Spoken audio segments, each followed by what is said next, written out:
안녕하세요. 저는 서울에 거주 중인 30대 이혼 여성입니다.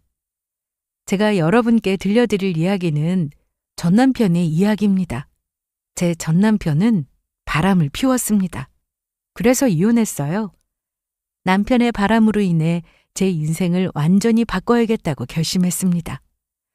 처음 그 사실을 알았을 때 심장이 철렁 내려앉는 느낌이었어요. 그 사람을 얼마나 믿었는데, 같이 미래를 꿈꾸고 힘든 시기도 버텨냈던 사람이었는데, 그런 사람이 제 눈앞에서는 사랑한다 말하면서 뒤에서는 딴 여자랑 웃고 있었다는 걸 알게 됐을 때 속이 텅 빈 것 같았습니다. 아무 생각도 들지 않고 그냥 숨만 쉬고 있는 느낌. 그렇게 멍하니 하루하루를 버텼는데 진짜 지옥은 그 다음이었어요. 시어머니까지 나서서 저를 몰아붙였습니다. 잘못을 저지른 사람은 제가 아니라 남편인데 왜 제가 죄인 취급을 받아야 하나요? 한때는 가족이라고 믿었던 사람들한테까지 이런 대우를 받으니 더는 남아있을 이유가 없다는 걸 깨달았습니다. 그렇게 이혼을 다짐했어요. 이 사람들과의 인연은 여기서 끝이다. 내 인생은 이제부터다. 그리고 바로 이혼 준비를 시작했습니다. 이혼하기 전에는 마음고생을 꽤 했는데 이혼하고 나서부터는 좋은 일들만 생겨났어요. 인생의 흐름이 바뀌기 위해 불필요한 남편을 치우라는 하늘의 뜻이었나 봐요. 이혼하고 나서 돈도 많이 들어오고 점차 흐렸던 마음이 맑아지기 시작했습니다. 그리고 뒤늦게 심오한 남편이 똥줄 타서 제게 절절매는 꼴을 볼 수 있게 됐어요. 그때 어찌나 통쾌하고 기분이 좋았는지 모릅니다. 그때 그 짜릿함을 들려드리고자 사연 보냈어요. 그럼 지금부터 제 이야기 시작하겠습니다. 우선 제 이야기의 시작은 남편의 불륜입니다. 우리는 늦게 만나서 결혼한 뒤 2세를 갖기 위해 열심히 노력했어요. 하지만 번번이 실패하고 말았습니다. 조급한 마음이 될 일도 안 되게 하는 것 같아서 최대한 스트레스 받지 않고 마음을 편히 먹으려 노력했습니다.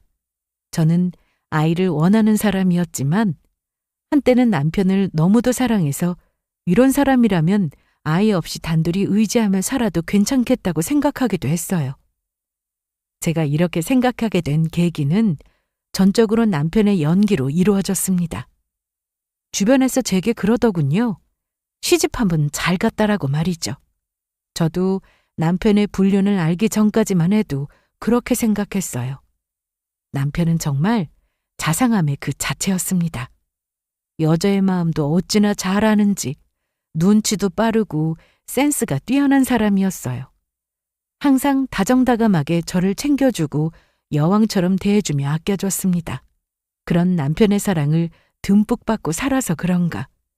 이 인간이 저 몰래 뒤에서 딴짓하고 있다는 걸 전혀 알지 못했어요. 아니, 그럴 리 없다고 전적으로 믿고 살았습니다. 주변에서 남편 보기 좋다고 부러워할 때마다 어찌나 기분이 좋았는지 몰라요. 남편은 제게 자랑 그 자체였죠. 그런 사람이 저를 감쪽같이 속이고 있더라고요. 그걸 알게 된 건 결혼하고 나서 1년 뒤였습니다. 남편의 불륜을 목격한 건 아니에요. 불륜 사실을 알게 된 건 남편의 실수 덕분이었습니다. 바람을 피우려면 그만큼 부지런하고 꾀를 잘 내야 합니다. 남편도 그런 사람이었고요. 그런데 원숭이도 나무에서 떨어질 때가 있다고 하잖아요. 이 인간도 그렇게 실수를 한 거죠. 그간 결혼하고 나서 바람 피우는 걸 숨기며 저를 잘 속이다가 딱 한 번 술을 먹고 실수를 저지릅니다. 그날도 여느 날과 다름없이 평범한 하루였어요. 남편은 밖에서 회식이 있다고 했고 새벽 늦게 잔뜩 술에 취해서 집에 들어왔습니다. 어찌나 술을 많이 마셨는지 들어왔을 때부터 인사불성이었고 들어오자마자 옷도 갈아입지 않고 바로 뻗어버렸습니다. 술에 잔뜩 절어있는 남편을 어찌저찌 질질 끌고 난리치며 침대에 눕혔습니다. 술 냄새 풀풀 풍기는 남편을 뒤로하고 겉옷을 벗기며 정리하는데 순간 남편 입에서 낯선 여자의 이름이 튀어나왔어요. 분명 제가 아니라 숨길에 다른 여자의 이름을 부른 것 같았습니다. 또 그 여자의 이름을 부르면서 주말이 아주 즐거웠다고 이야기하더군요. 정이야, 주말에 진짜 재밌었는데 우리 나중에 또 놀러 가자. 이전 주말에 남편은 출장이 있다면서 집을 비웠습니다. 정확한 발음은 아니었지만 그렇다고 못 알아먹을 정도의 발음은 아니었어요. 처음에는 술김에 잘못 이야기한 거겠지 생각했습니다. 하지만 여자의 촉은 무시 못하나 봐요. 정이? 정이가 누구지? 생각할수록 머리가 어지러워졌고 호기심을 넘어 여자의 직감이 발동해서 결국 몰래 휴대전화를 살펴보게 됐어요. 휴대전화를 들여다보기 전 저 스스로 얼마나 고대하고 또 망설였는지 모릅니다. 남편을 믿어야 한다고 생각하면서도 한편으로는 정말 바람이면 어쩌지? 이 순간을 기점으로 내 인생에 변화가 생기면 어쩌나. 판도라의 상자 같은 남편의 핸드폰을 바라보며 많이 갈등했어요. 하지만 진실을 알고 싶다는 생각이 더 강했습니다. 결국 저는 남편의 핸드폰을 이리저리 살펴보기 시작했어요. 그리고 그날 저 몰래 바람을 피우고 있었다는 진실을 마주하게 되었습니다. 낯선 여자와 찍은 사진들이 나왔는데 글쎄 한 명이 아니더군요. 날짜를 보니까 저랑 결혼하고 나서 얼마 안 있다가 찍은 사진도 있었어요. 남편의 바람은 이번 한 번이 아니란 소리였습니다. 또 휴대전화 속에는 불륜녀와 주고받은 대화도 있었어요. 그걸 보고 있자니 온몸이 덜덜 떨리면서 기가 차더군요. 심장박동이 빨라지고 정신이 혼미해질 정도로 큰 충격을 받았지만 이런 와중에도 저는 증거를 남기고자 했습니다. 그래서 남편의 휴대전화 속 사진과 대화 내용을 제 핸드폰으로 사진 찍었어요. 그동안은 아주 철두철미하게 저를 속였을지 몰라도 술김에 저지른 실수로 저는 모든 걸 알게 되었습니다. 바람 피우는 동안 안 들키려고 얼마나 긴장했겠어요. 은근히 그런 스릴도 즐겼을 테고요. 아무튼 남편은 술 먹고 긴장이 풀리면서 어리석은 실수를 저질렀고 제게 불륜 사실을 들키게 되었습니다. 제 주둥이로 자폭한 거나 다름없죠. 저는 이날 이후 더 정확한 증거를 손에 넣기 위해 남편에게는 우선 모르는 척 시치미를 뗐어요. 드라마나 영화 보면 불륜 증거 잡아주는 사설업체 많이 있잖아요. 주변에서 들어보니 실력도 좋은 것 같아서 저는 그곳에 남편의 뒷조사를 맡겼습니다. 그리고 며칠 후 남편의 또 다른 불륜 증거를 손에 넣을 수 있게 됐어요. 알아보니 남편이 만나고 있는 여자가 한둘이 아니더군요. 이전에도 분명 더 있었고요. 이 사실을 알게 되니 더 이상의 결혼 생활은 무의미했습니다. 신뢰가 다 깨졌는데 어떻게 참고 살 수 있겠어요? 용서도 쉽게 안 됐습니다. 저는 배신한 남편이 너무 밉고 평생 저주하고 싶을 정도로 괘씸했어요. 또 내 앞에서는 세상 좋은 남편인 척 자상하게 구는 꼴이 다 연기였구나, 가식이었구나 하는 생각에 소름도 끼쳤고요. 저는 분노했고 손에 넣은 증거를 토대로 남편에게 이게 뭐냐고 따졌습니다.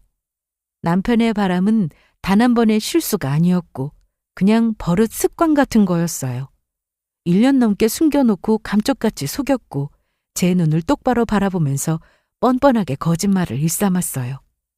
화가 삼켜진 듯 온몸을 부들부들 떨면서 남편에게 그동안 어떻게 이럴 수 있냐고 소리쳤습니다. 저는 제가 이렇게 난리치면 남편의 얼굴이 사색으로 변하면서 쩔쩔맬 줄 알았어요. 그런데 제가 모든 사실을 알고 있다는 걸 밝혔을 때 남편의 반응은 제가 생각했던 것과 달랐습니다. 어땠냐고요? 어떻게 알았냐를 시작으로 그래서 뭐 어쩌라는 거냐 이렇게 뻔뻔하게 나오더라고요. 뭐야, 너 어떻게 알았어? 나 잘 때 몰래 핸드폰이라도 뒤진 거야? 지금 그게 중요해? 당연히 중요하지. 그동안 내가 바람 피우는 거 속이려고 얼마나 노력했는데. 남편의 말이 어이없어서 알게 된 이유를 사실대로 말해줬습니다. 그렇게 노력한 네가 술에 절어서 실수로 불륜녀의 이름을 불렀고 그게 뭔가 이상해서 핸드폰을 뒤졌다고 말이에요. 그러자 또 한 번 기막힌 반응을 보였습니다. 계속 속일 수 있었는데 아깝게 들켰다는 듯 탄식을 내지르더라고요. 그때 알았죠. 이거 정말 보통 또라이가 아니구나. 하얗게 질려서 미안하다고 싹싹 빌어도 모자란 상황이잖아요. 그게 아니라면서 본인의 말을 들어보라고 이런저런 변명을 늘어놔야 하는데 그런 것도 아니었습니다. 그냥 계속 잘 속일 수 있었는데 아깝다라는 반응이었어요. 개념 없는 남편의 반응에 저는 큰 상처를 받을 수밖에 없었습니다. 안 그래도 그간 외도를 저지르고 있었다는 사실에 이미 여러 차례 상처를 받았는데 뻔뻔하게 나오니까 마음이 갈갈이 찢기는 듯 너무 괴롭더군요. 당신 이런 사람이었니? 나한테 잘못했다고 손이 발이 되게 싹싹 빌어야 하는 거 아니야? 어떻게 더 속이지 못해서 아쉽다는 식으로 말할 수 있어? 그동안 좋은 남편인 척, 자상한 척 다 연기인 거야? 잘못한 게 있어야 미안하다고 사과를 하던가 말든가 하지. 바람 피운 게 뭐 죽을 죄야? 뭐? 남편은 계속해서 뻔뻔한 태도로 일관했습니다. 그러면서 시원하게 인정할 건 인정하더군요. 그동안 저를 감쪽같이 속이고 바람을 피웠다고 인정했습니다. 그것도 한 명이 아니라 여러 명의 여자와요. 바람 피운 걸 인정하긴 했지만 딱 하나. 본인이 잘못한 건 죽어도 인정하려 들지 않았습니다. 그냥 피울만 해서 피웠다고 하더라고요. 사람이 어떻게 평생 한 사람만 보고 좋아할 수 있냐고. 그건 말도 안 된다고요. 그래서 다른 사람들은 너처럼 바람 피우지 않는다고 했더니 그건 모르는 거라고 했습니다. 안 들켰을 뿐이지 다들 뒤에서 바람 피우고 다닐 거라고 했어요. 그 말이 참 기가 막혔습니다. 그리고 남자는 어쩔 수 없이 바람 피우게끔 설계되어 있다는 소리를 해댔어요. 이건 불가항력이다. 어쩔 수 없다는 듯이요. 옛날 왕들은 첩이며 뭐며 부인을 여러 명씩 거느리지 않았느냐. 그건 다 이유가 있어서 그렇게 한 거라는 등의 소리를 해댔고 본인이 밖에서 바람을 피운 덕에 가정의 평화를 지킬 수 있었던 거라고 했습니다. 그러면서 그냥 눈 한번 딱 감고 넘어가 달라고 했어요. 다시는 바람을 피우지 않는다 이런 약속은 못하지만 그래도 최대한 들키지 않게 노력하겠다고 했습니다. 저는 이 말을 듣고 거의 기겁하다시피 했죠. 다시는 바람을 피우지 않는다도 아니고 들키지 않게 조심하겠다고요? 이게 제 앞에서 할 소리인가요? 이날 남편과 정말 대판 싸웠습니다. 평소 다정하게 굴어서 남편과 싸울 일이 없었어요. 그래서 결혼하고 나서 처음으로 크게 싸운 거였습니다. 남편과 대판 싸우고 꼴 보기 싫어서 집 밖으로 쫓아냈어요. 잘못했다는 말도 없이 뻔뻔하게 일관하는 모습을 보고 있자니 미칠 것 같아서 당장 나가라고 했습니다. 그렇게 남편을 쫓아내고 벌렁거리는 심장과 쉽게 사그라지지 않은 감정을 최대한 진정시키며 앞으로 어떻게 하면 좋을지 생각했어요. 그리고 이때 남편과의 이혼을 결심했습니다. 어떤 놈인지 다 알게 된 마당에 같이 사는 건 어림없는 짓이잖아요. 다음 날 남편한테 집에 들어오라고 해서 이혼하자는 말을 전했습니다. 그리고 가장 중요한 돈 문제도 꺼냈죠. 좋아. 너는 네 인생 살고 나는 내 인생 살게. 나는 너처럼 그런 식으로 편하게 생각하고는 못 살아.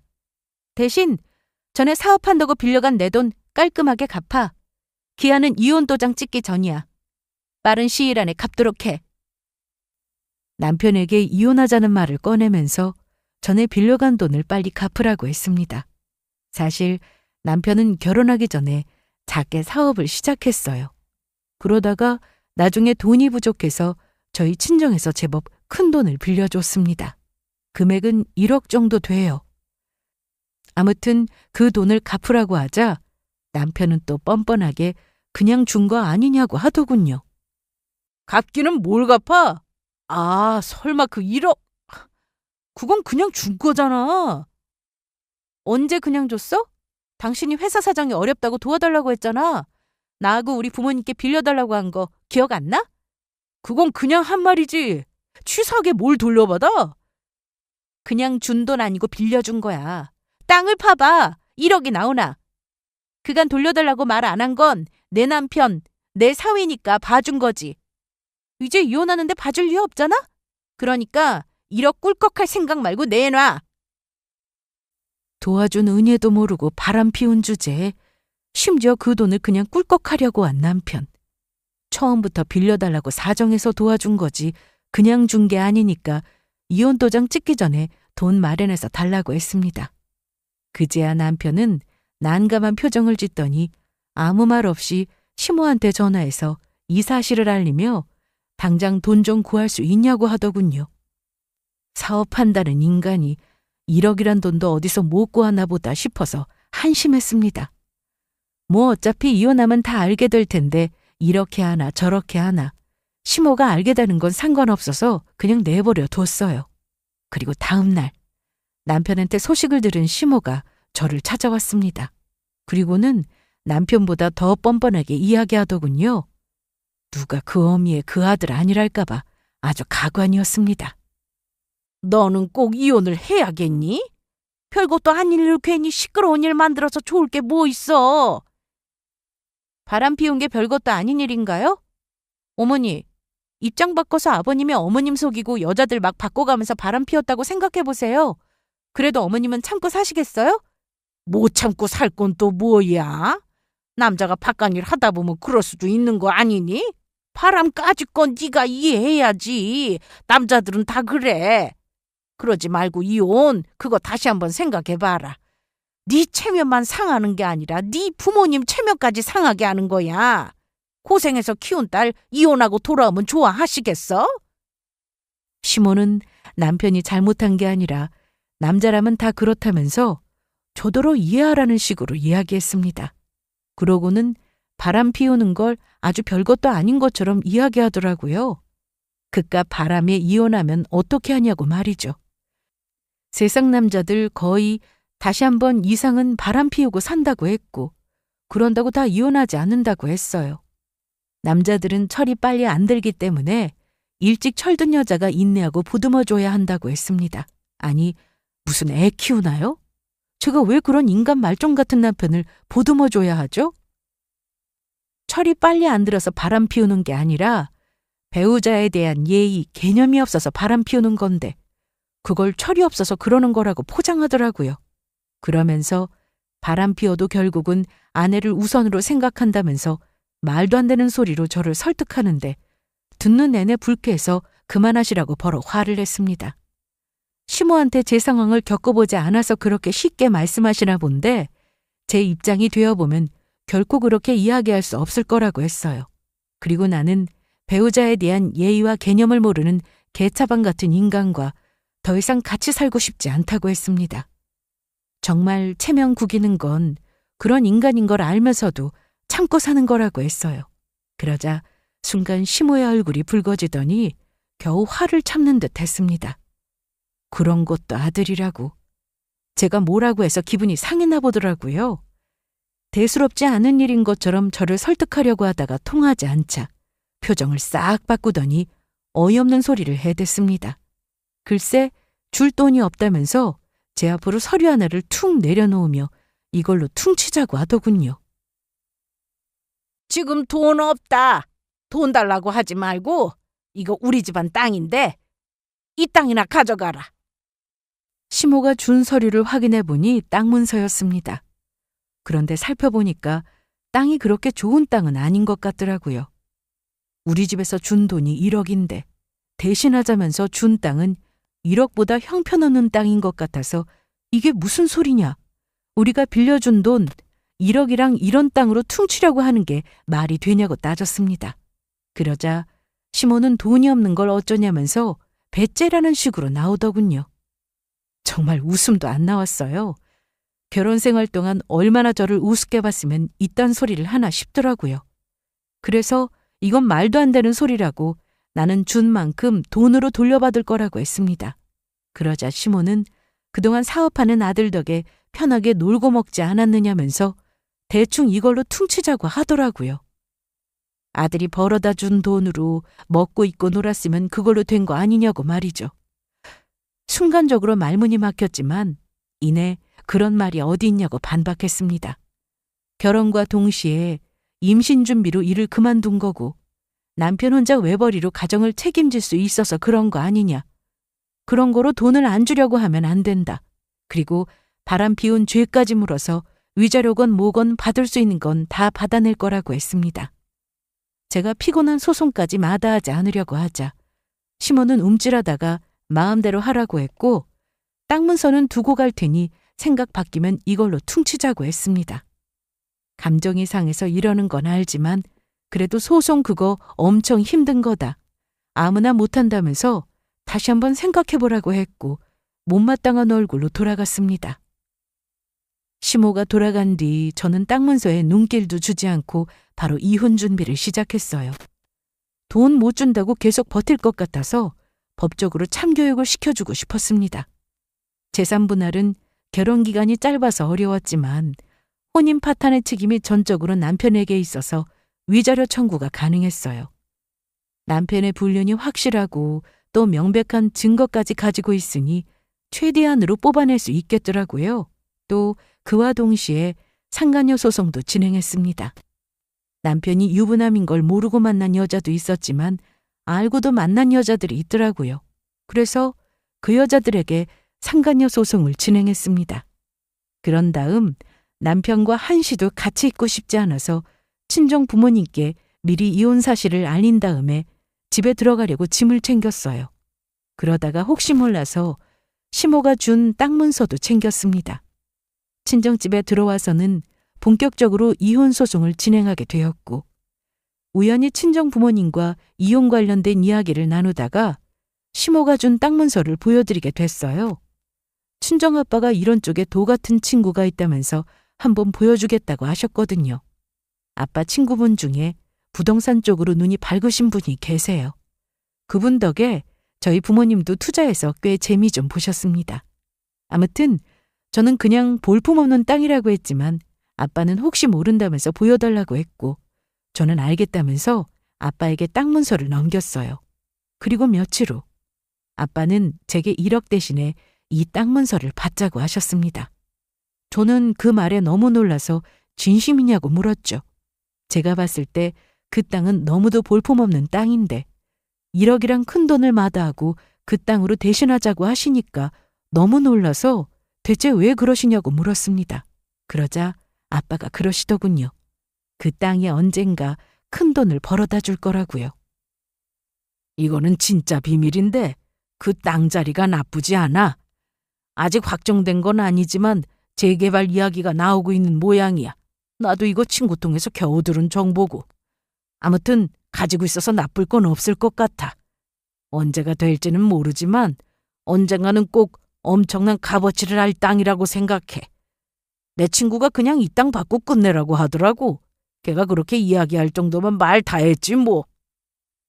아빠는 친구분의 말을 믿고 이 땅으로 대신하자고 하셨습니다. 그 친구분의 실력이 좋다는 걸 진작 알고 있었지만 그래도 1억이란 돈 대신 이 땅을 받고 마무리 짓는 건 조금 그렇더라고요. 그래서 진짜 그래도 괜찮겠냐. 나는 별로 내키지 않는다고 했지만 아빠는 확신하셨습니다. 시간이 어느 정도 걸릴지는 몰라도 나중에 꼭 크게 한 건 터트릴 거라고요. 뭐 그 1억은 제 돈도 아니고 부모님 돈이니 두 분의 뜻을 따르기로 했고 저는 남편에게 이 사실을 전했어요. 그러자 좋다고 냉큼 그 땅을 제게 넘겨줬습니다. 그리고 아빠의 당부대로 땅을 넘겨받으면서 각서도 한 장 받았어요. 이 땅은 우리 집에서 빌려준 1억을 대신해서 받은 땅이라고 말이죠. 혹시라도 땅값이 뛰게 될 경우 남편 쪽은 어떠한 행사도 할 수 없다고 말입니다. 아빠가 꼭 받으라고 신신당부하셔서 변호사 끼고 서류를 작성했어요. 남편과 시모는 외진 곳에 있는 땅인데 값이 올라봤자 얼마나 오르겠냐면서 비웃었지만요. 그렇게 우리는 이혼했고 개념 없는 심오한 남편은 제 인생에서 사라졌습니다. 그리고 그 다음부터 저는 도저히 찜찜한 기분을 지울 수 없었어요. 그 인간에게 받을 거 다 받고 끝냈지만 생각할수록 분이 안 풀리더군요. 또 볼품없는 땅 받고 끝내는 게 영 좋지 않았어요. 제가 생각한 이혼은 이게 아니었거든요. 통쾌하게 복수하고 싶었는데 그게 아니니까 그 인간 좋은 짓만 한 것 같았습니다. 마치 화장실에 가서 뒤처리를 안 하고 나온 느낌이랄까요? 무척이나 찜찜하더군요. 또 더 약이 오를 수밖에 없는 게 마지막으로 본 그 둘의 태도 때문이었습니다. 이혼하면서 미안하다는 연락 한 통 없었거든요. 그래서 다짐했죠. 두고 보자. 가만두지 않겠다라고 생각하며 그 둘을 인간 취급도 안 하기로 다짐했습니다. 어떻게 벌을 주면 좋을까? 내가 할 수 있는 복수로 무엇이 있을까 고민하다가 아주 좋은 방법이 떠올랐어요. 사회적으로 아주 확실하게 골탕 먹일 수 있는 방법이었습니다. 시모와 남편은 평소 체면을 매우 중요시하던 사람들이거든요. 남편의 외도로 이혼했다는 걸 슬쩍 흘리면 되겠다고 생각했어요. 단, 허위사실 및 명예훼손으로 되려 제가 안 좋아질 수 있기 때문에 현명하게 이야기를 흘릴 방법을 모색했습니다. 그러던 중 평소 시모랑 남편이 잘 다니는 단골 가게를 찾아가서 물건을 사는 척하며 슬쩍 제 이야기를 흘렸어요. 제가 시모의 며느리, 남편의 아내인 걸 사장들도 다 알고 있었거든요. 그래서 최대한 해숙하게 하고 갔더니 얼굴이 안 좋다고 무슨 일이 있냐며 단번에 알아보고 이야기하길래 남편에게 여자가 생겨서 이혼했다고 슬쩍 흘렸습니다. 또 제 SNS 계정에도 글을 하나 올렸죠. 남편이 외도해서 이혼합니다. 힘든 시간 보내고 있지만 응원 부탁드립니다. 라고 말이에요. 제 SNS에는 남편의 지인들도 연결되어 있어서 퍼지는 건 시간 문제였습니다. 아니나 다를까 이렇게 하고 나니까 그제야 남편하고 시모한테 연락이 미친 듯이 오더라고요. 당신 미쳤어? 그 글 당장 안 줘? 네가 아주 날 망신 주려고 작정했구나. 뭐 좋은 이야기라고 여기저기 다 떠벌리고 다녀. 제가 이렇게 하니까 똥줄 타서 막 전화며 문자며 몰아치기 시작했고 저는 어떠한 답도 하지 않고 무시로 대답을 대신했습니다. 사실 시모와 남편이 전전긍긍하는 모습을 즐기고 있었어요. 제가 전화도 안 받고 문자에 답도 안 하니까 한 번은 남편이 저희 친정집으로 찾아와서 제발 만나달라고 하길래 무슨 일 때문에 그러냐고 아무것도 모르는 척 나갔습니다. 그러자 정말 모르고 하는 소리냐. SNS에 올린 글 때문에 본인 체면이 말도 아니다. 당장 내리라고 하더군요. 그래서 저는 싫다고 했습니다. 아니 왜 안 지운다는 건데? 그 글 때문에 내가 얼마나 우스워진 줄 알아? 언제는 바람 피운 게 뭔 잘못이냐고 뻔뻔하게 나올 때는 언제고 부끄러운가 보지? 그러게 누가 바람 피우래? 뭐? 아이 됐고.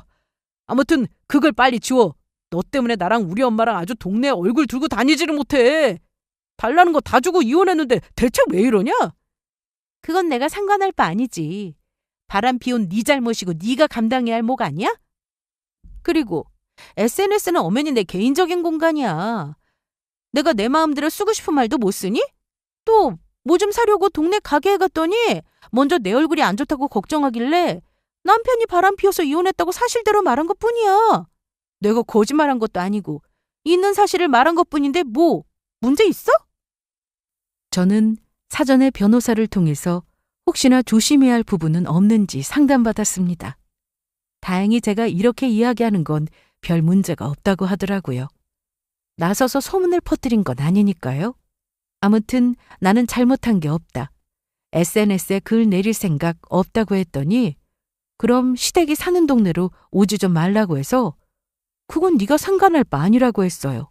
그 동네가 다 시댁인 것도 아닌데 내가 못 갈 이유가 뭐 있냐고 했죠. 제 말이 틀린 말도 아니고 뭐라고 반박할 게 없어진 남편은 바짝 약올라서 부들부들해야 하다가 애써 화를 참고 애를 타이르듯 저를 어르고 달래려 했습니다. 하지만 제가 바보도 아니고 그깟 연기에 속을 리 없잖아요. 바로 무시해버렸고 이런 일로 한 번만 더 찾아오면 경찰을 부르겠다고 했습니다. 또 계속해서 내 개인적인 생활에 간섭하려고 한다면 법적으로 소송하겠다고 했습니다. 그랬더니 더 이상 찾아오지 않았고 어떻게 하지 못한 채 발만 동동 구르는 것 같았어요. 저는 그 모습을 보고 아주 속이 다 시원했습니다. 그렇게 몇 달이 흘렀을까요? 그 일이 있고 나서 제게 생각지도 못한 큰일이 터지고 말았습니다. 네? 제가 가지고 있는 땅이 재개발된다고요? 어느 날 부동산에서 한 통의 전화가 왔어요. 이혼하기 전에 부동산을 끼고 땅을 넘겨받았는데 그때 그 부동산에서 온 전화였어요. 부동산 사장님은 제가 가지고 있는 땅이 재개발로 값이 엄청나게 뛰었다는 말과 함께 처분하지 않겠냐고 하더군요. 생각지도 못한 소식에 저는 깜짝 놀라고 말았어요. 아빠가 가지고 있으면 언젠가 큰 도움이 될 거라고 하셨는데 정말 그 말이 맞더군요. 처음에는 아빠의 말을 듣고 반신반의했어요.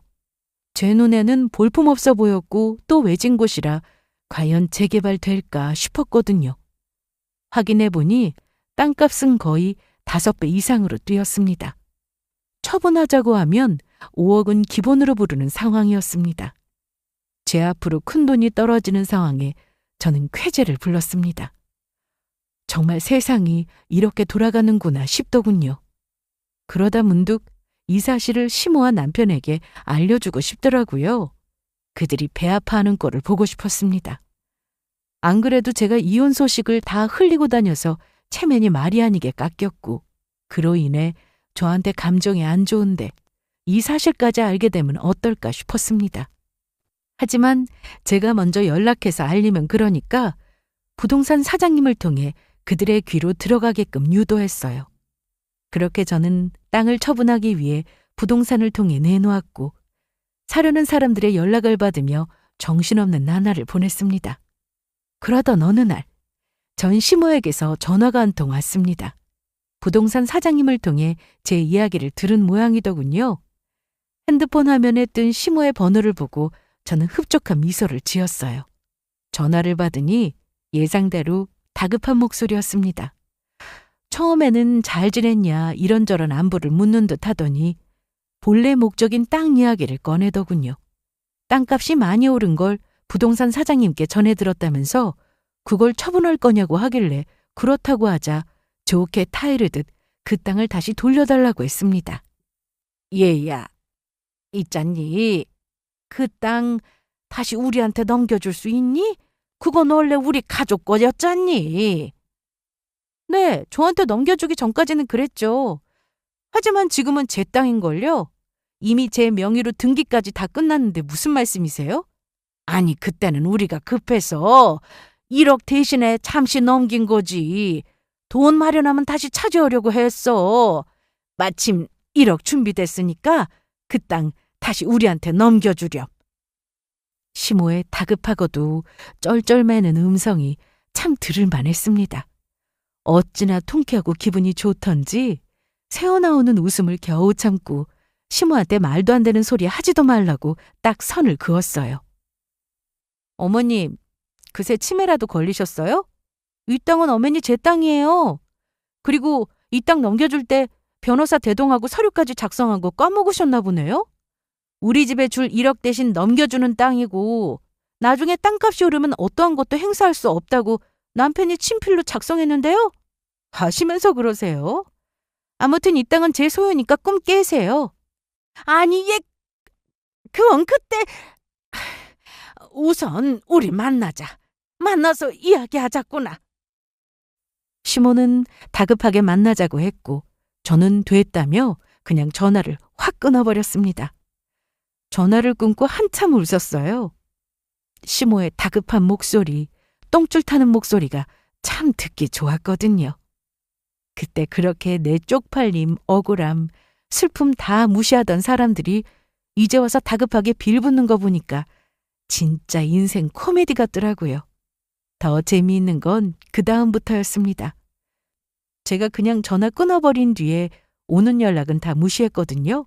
그랬더니 과일이며 한우며 온갖 선물을 바리바리 사서 친정집으로 온 거 있죠? 어쩌려고 저러나 궁금해서 현관문을 딱 여니까 남편하고 시모가 나란히 무릎부터 꿇고 앉아 있었습니다. 그 상황이 너무 황당하고 웃겨서 지금 뭐 하는 거냐고 하자 빈손으로 오기 뭐해서 몇 가지 사왔다며 과일과 한우를 전해줬어요. 그러면서 평소 네가 좋아하던 거 아니었냐고 많이 못 챙겨준 게 미안해서 뒤늦게라도 챙겨주고 싶었다면서 되지도 않은 소리를 짓거려댔습니다. 그래서 저는 콧방귀 뀌면서 도로 가져가라고 했어요. 갑자기 미안함이 왜 생길까? 나한테 준 땅 몇 배로 올랐다고 하니까 이러는 거야? 이혼할 때 미안하다는 말 한마디 한 적 없으면서 갑자기 이러는 거 진짜 웃기지 않아? 그래. 그때는 내가 정말 미안하게 생각해. 당신한테 진심으로 사과했어야 하는데 내가 그때는 참 어리석었어. 믿을지 모르겠지만 당신하고 이혼하고 나 정말 후회 많이 했어. 더 잘해줄 걸, 미안하다고 진심으로 사과할 걸 여러 생각이 많이 나더라. 남편은 금방이라도 올 것 같은 표정이었습니다. 그 표정을 보고 있자니 정말 대단하더라고요. 이렇게나 연기를 잘하는 인간이었나 싶었어요. 그래서 저는 박수치면서 연기를 너무 잘한다고 이참에 배우로 데뷔해보라고 했습니다. 남편은 정말이라며 손사래를 쳤고 진심으로 사과하고 싶어서 이렇게 무릎까지 꿇는 거라고 했어요. 그러면서 봉투에 두둑히 넣어둔 돈 뭉치를 건넸습니다. 이건 뭐야? 당신한테 줄 돈이야. 나 사업 어려울 때 장인 장모님이 도와주셨잖아. 처음부터 진작 돈으로 줬어야 하는데 그러지 못해서 미안해. 마음 같아서는 1억이고 뭐고 더 주고 싶었는데 사실 회사 사정이 조금 어려웠거든. 그간 빌려준 이자까지 쳐서 조금 더 넣었어. 이거 받아. 그리고 말이야, 우리 엄마한테 받은 땅, 그거는 다시 돌려줬으면 좋겠는데. 역시나 목적은 땅이었습니다. 땅값이 오르지 않았더라면 이 인간이 이렇게 나왔겠어요? 속이 훤히 보이니까 더 웃기고 가소롭더군요. 아니, 이딴 거짓말로 사고하면 내가 마음 풀고 땅을 돌려줄 줄 알았나 봅니다. 나를 이렇게나 쉽게 본 건가 싶은 게 살짝 기분이 안 좋더라고요. 그래서 땅 때문에 일어나 보는데 내가 미쳤나? 머리에 총 맞지 않은 이상 그 땅을 왜 돌려주냐? 그 땅을 받는 순간 네가 우리 집에 줄 1억은 없어진 거다. 우리는 이미 땅으로 받았고 네 손으로 직접 각서까지 쓰지 않았냐고 했습니다. 남편은 그렇기는 한데 그 땅이 정말 소중해서 이렇게 부탁한다고 다시 돌려달라고 했어요. 옆에 있던 시모가 갑자기 막 눈물을 쏟으면서 사실 그 땅은 자신의 친정 시어머니와 큰 추억이 있는 땅인데 살아생전 본인을 괴롭힌 시어머니가 미워서 그냥 저한테 준 거라고 했습니다. 뒤늦게 시어머니의 감정이 떠오르면서 아무리 그래도 그 땅을 처분하는 게 아니었다고, 이렇게 땅값이 오른 거 보면 다 뜻이 있어서 나한테 물려주신 거 아니겠느냐. 어머님이 미워도 그러는 게 아니었다고. 그 땅을 물려주고 난 뒤 꿈에서 시어머니가 나와서 왜 그랬냐고 얼른 땅 찾아오라고 했다면서 막 눈물을 흘리더군요.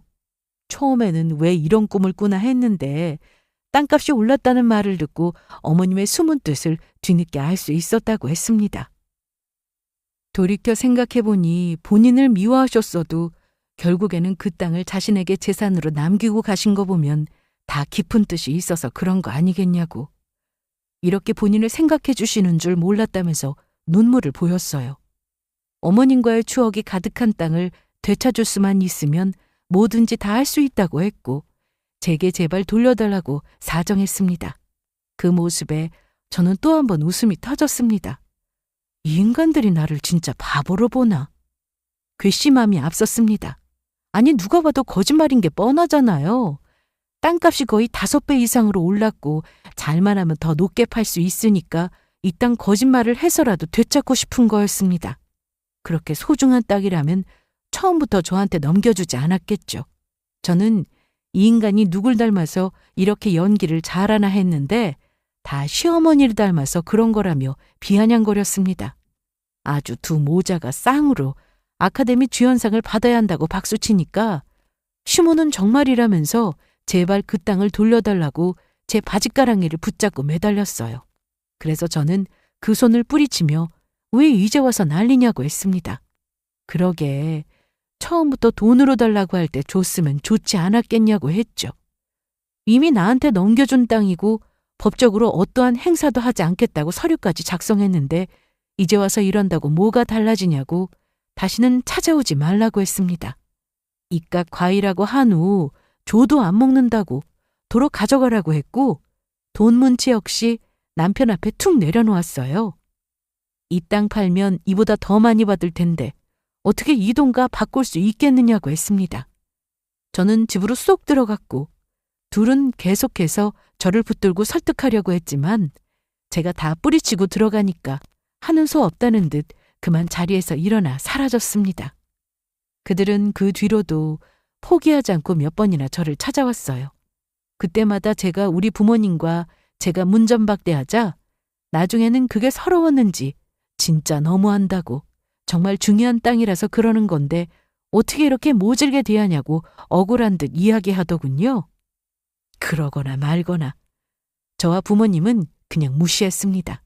그리고 보란 듯이 그 땅을 처분했어요. 그것도 아주 값비싸게 말이죠. 나중에 이 소식을 들은 남편은 술을 진탕 먹고 찾아와서는 자기 돈 내놓으라고 행패를 부렸습니다. 그제야 본색을 드러내더군요. 그 땅 팔았다면서 감히 내 허락도 없이 마음대로 팔아? 네가 뭔데 그 땅을 팔아? 그거 우리 할머니가 엄마한테 물려주신 거야. 그 땅은 우리 거라고. 그러니까 받은 돈 내놔. 다 토해내라고. 토해내기 뭘 토해내? 1억 대신 줘놓고 어디서 달라고 큰 소리야. 얼른 안 돌아가? 아니, 나 못 가. 그 돈 받기 전까지는 절대 못 가. 그래? 그러면 경찰 부른다. 그래도 괜찮아? 마음대로 해. 어차피 이판사판이야. 내가 그깟 경찰이 무서워서 도망갈 것 같아? 어디 한번 마음대로 해보시지. 술 먹은 인간한테 화를 내봤자 무슨 소용이겠어요. 제 속만 타지. 술 먹고 요란하게 소란 피우니까 이웃 사람들도 문을 열어보고 쳐다볼 정도였습니다. 이런 것도 한두 번이지. 몇 번이고 찾아와서 이러니까 동네 창피해서 못 살겠더라고요. 그래서 경찰에 신고했고 하는 수 없이 법적인 조치를 취했어요. 이렇게라도 하지 않으면 계속해서 찾아와 괴롭힐 것 같았습니다. 뭐 후회하고 괴로워하는 모습을 봐서는 좋기는 하지만 그래도 소란 피우는 건 또 싫더라고요. 저는 그 땅 팔아서 제 이름으로 아파트 한 채 장만했습니다. 남들처럼 꾸역꾸역 대출 끼고 들어간 것도 아니고 그냥 현금 박제했어요. 땅 처분하니까 괜찮은 아파트 한 채 살 정도는 되더라고요. 제 이름으로 된 집 장만하고 나니 진짜 속이 뻥 뚫리는 기분이었습니다. 이혼하고 나니까 인생이 이렇게 잘 풀릴 줄 누가 알았겠어요? 사람은 나 무시하고 짓밟은 사람들과 엮이지 않을 때 진짜 행복해집니다. 남편과 이혼하고 이제는 제 인생을 되찾았습니다. 바람 피운 남편도 아들을 맹목적으로 감싸던 시어머니도 저를 함부로 대하고 깔보던 그 두 사람을 제 인생에서는 아주 깨끗하게 지웠습니다. 그때 받았던 땅, 그들이 던지듯 내민 그 문서 한 장이 지금은 저를 다시 일으켜 세운 소중한 기회가 됐어요. 그 땅을 팔아서 대출 없이 제 이름으로 된 집을 마련하니까 어찌나 통쾌한지 정말 큰 복수했죠? 안 그래도 이혼하고 친정집에서 사는 게 조금 그랬는데 이제는 누구 눈치 볼 것도 없이 마음 편히 쉴 제 공간이 생겼네요. 남은 돈으로는 부모님께 선물 하나 해드렸습니다. 이렇게라도 자식으로서 끼친 불효를 만회하고 싶어서요. 앞으로도 더 열심히 살면서 챙겨드릴 계획입니다. 아침에 눈을 뜨면 햇살 가득 들어오는 제 집에서 따뜻한 커피를 마시면서 스스로에게 말합니다. 수고했어. 정말 잘 버텼어. 그리고 앞으로는 너를 제일 먼저 생각하자. 가끔은 생각이 나요. 그때 저를 무시하고 짓밟으려 했던 사람들이 지금쯤 어떤 마음으로 살아가고 있을까 하고요. 하지만 저는 더 이상 그런 관심을 거두어야겠죠. 이제 더는 저와 상관없는 사람들이니까요. 그들은 그들끼리 과거에 묶여 잘 살 겁니다. 저는 이미 그 누구보다 빛나는 미래를 향해 가고 있으니까요. 이걸로 만족해하며 마무리하려고요. 복수는 결국 내 행복으로 완성된다는 걸 깨달았습니다. 그리고 마지막으로 이 한마디만 남깁니다. 나를 무너뜨리려 했던 너희 덕분에 나는 더 높이 올라갈 수 있었다. 이걸 전화위복이라고 하죠? 여러분도 저와 같은 일이 생긴다면 곰곰이 생각해 보세요. 마냥 안 좋다고 울상짓고 속상해하지 말고 어쩌면 이게 기회일 수도 있다. 긍정적으로 생각하고 문제점을 향해 정면으로 돌파하시기를 응원합니다. 그럼 지금까지 저의 긴 사연을 들어주셔서 감사합니다. 이만 마치도록 하겠습니다.